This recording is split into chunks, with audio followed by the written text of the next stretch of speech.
Have you ever slept with someone you put on a pedestal and felt so disappointed and disgusted by the outcome? The trouble with letting fantasy overwhelm reality, anticipation of a good thing can build it up beyond its true value. The same goes for something you are feeling negatively about, so it's just a function of our brain preparing us for the future. Better to let things be what they are. Performance anxiety most likely. I tried a couple more times just to see if it was a nervous thing. Turns out he did way too many drugs and it caught up with him and his libido. We are just friends now. I'd never shame someone for their past, but that doesn't mean I have to suffer the consequences. Congratulations! You've moved on. Also, going soft is very often a symptom of not feeling comfortable. For whatever reason. Maybe you can look at anything you possibly could have done to make him feel that way. Maybe. Some men are mature. Sex becomes something important. We don't become disgusted by the outcome. We become disgusted by behavior. It seems you've done him a favor.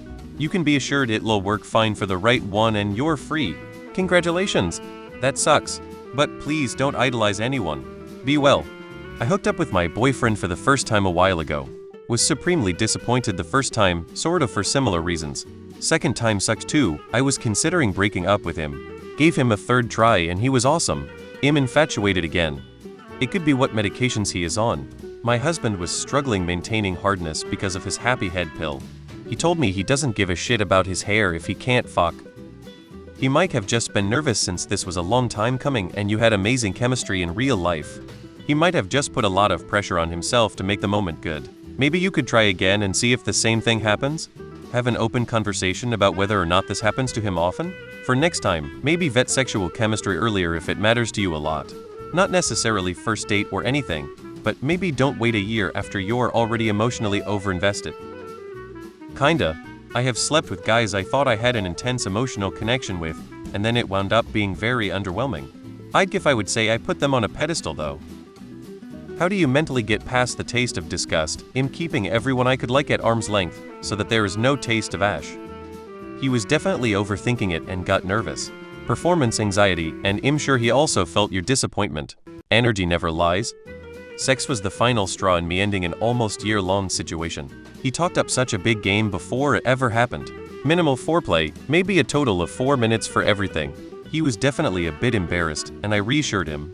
But he pretty abruptly left after, and then was very emotionally withdrawn for the following weeks. I ended it a month later with that event being a regret for me. Maybe he could sense you weren't enjoying yourself, which made him go soft. I mean, it's one dud of a sexual encounter that doesn't define a person. My college ex. We dated for a few months. We hadn't had sex yet before she moved about 8 hours away, and we did long distance for a bit before we broke up. A few years later she was back in town and we hooked up. I had it so built up in my head as this romantic love story and thought it'd be a life-changing experience, and it was arguably the most disappointing sex of my life. She was selfish in bed and didn't seem to take any of my cues, signals, etc. into consideration. Shortly after I realized my fantasy and the reality of the relationship had always been two separate things and broke it off for good. As one of my friends once told me, the fantasy is always better than the reality. Expecting to be physically and emotionally fulfilled the first time you ever have intercourse with someone, particularly when you're, as you admit, checked out, is an unrealistic expectation. I'll ask the guys who have dated me and get back to you.